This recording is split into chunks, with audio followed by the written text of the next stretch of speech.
بسم اللہ الرحمن الرحیم۔ حضور اکرم صلی اللہ علیہ وسلم ایک سفر سے واپس آ رہے تھے۔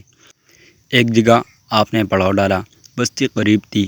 ایک عورت تھی جس کا تنور تھا۔ اس نے لشکر کی روٹی ابھی پکائی۔ جب پکا کر فارغ ہو گئی تو صحابہ رضی اللہ عنہم سے کہنے لگی، میں تمہارے صاحب سے بات کرنا چاہتی ہوں۔ صحابہ کرام رضی اللہ عنہم اسے نبی کریم صلی اللہ علیہ وسلم کے پاس لے آئے۔ کہنے لگی، اللہ کے پیارے رسول صلی اللہ علیہ وسلم، میں آپ سے ایک بات پوچھنا چاہتی ہوں۔ فرمایا، پوچھو۔ کہنے لگی، میں ماں ہوں، تنور میں روٹیاں لگاتی ہوں۔ میرا ایک چھوٹا سا بچہ ہے۔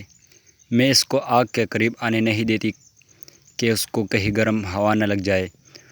خود آگ میں ڈبکیاں لگاتی ہوں روٹی لگانے اور نکالنے کے لیے، لیکن میں اپنے بچے کو گرم ہوا کا لگنا بھی پسند نہیں کرتی۔ تو میں نے آپ سے سنا تھا کہ ساری دنیا کی ماؤں کی محبتوں کو جمع کر دیا جائے، اس سے 70 گنا زیادہ بندوں سے اللہ پاک محبت کرتے ہیں، تو اللہ پاک بندے کو جہنم میں جانا کیسے پسند فرمائیں گے؟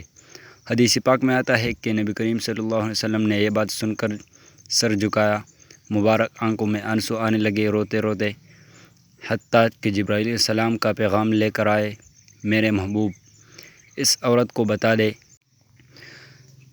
ترجمہ: اللہ نے ان پر ظلم نہیں کیا، انہوں نے اپنی جانوں پر خود ظلم کیا، اپنے پاؤں پر خود کلہاڑی ماری، کیونکہ اللہ تو چاہتے ہیں کہ یہ بچ جائے، لیکن بات تو یہ ہے کہ توبہ نہیں کرتے، توبہ کی طرف آتے ہی نہیں، بلکہ رب کی ماننے کی بجائے شیطان کی مانتے پھرتے ہیں اور توبہ کو ضائع کرتے ہیں، بھول جاتے ہیں، تو یہ تو اپنے عمل کی وجہ سے جہنم میں جائیں گے۔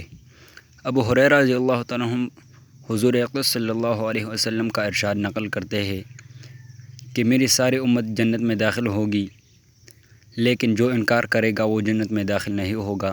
عرض کیا گیا، اور کون انکار کرے گا؟ آپ صلی اللہ علیہ وسلم نے فرمایا، جس نے میری اطاعت کی وہ جنت میں داخل ہوگا، اور جس نے میری نافرمانی کی اس نے انکار کیا۔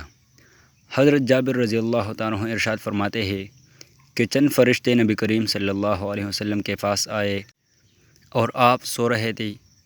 ان فرشتوں نے آپس میں کہا کہ تمہارے اس ساتھی کے لیے ایک مثال ہے، اس مثال کو بیان کرو۔ بعض فرشتوں نے کہا کہ یہ سو رہے ہیں، اور بعض فرشتوں نے کہا کہ ان کی آنکھیں سوتی ہیں اور دل بیدار رہتا ہے۔ تو فرشتوں نے کہا کہ ان کی مثال اس آدمی جیسے ہے کہ جس نے ایک گھر بنایا اور اس گھر میں کھانے کی ایک دعوت کا انتظام کیا اور ایک بلانے والے کو بھیجا، تو جس نے اس بلانے والے کی بات مانی وہ گھر میں داخل ہوا اور اس دعوت میں سے کھایا، اور جس نے اس بلانے والے کی بات نہ مانی نہ وہ گھر میں داخل ہوا اور نہ اس دعوت میں سے کھایا۔ پھر فرشتوں نے کہا کہ اس مثال کا مطلب ان کے سامنے بیان کرو تاکہ یہ سمجھ جائے۔ اس پر بعض فرشتوں نے کہا کہ یہ تو سو رہے ہیں، اور بعض نے کہا کہ ان کی آنکھیں سوتی ہے اور دل بیدار رہتا ہے۔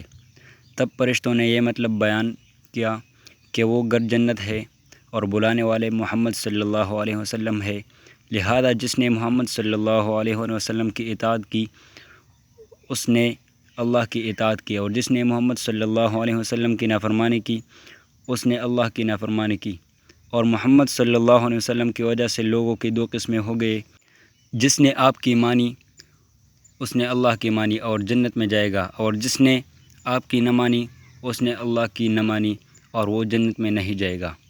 حضرت ابو موسیٰ رضی اللہ عنہ حضور اقدس صلی اللہ علیہ وسلم کا ارشاد نقل فرماتے ہیں کہ میری اور اس دین کی مثال جس کو دے کر اللہ تعالیٰ نے مجھے بھیجا ہے اس آدمی جیسے ہے جو اپنی قوم کے پاس آیا اور کہا کہ اے میری قوم، میں نے اپنی آنکھوں سے دشمن کے بڑے لشکر کو تمہاری طرف آتے ہوئے دیکھا ہے، میں تم کو بے عرض ہو کر ڈرا رہا ہوں، لہذا یہاں سے بھاگنے میں جلدی کرو۔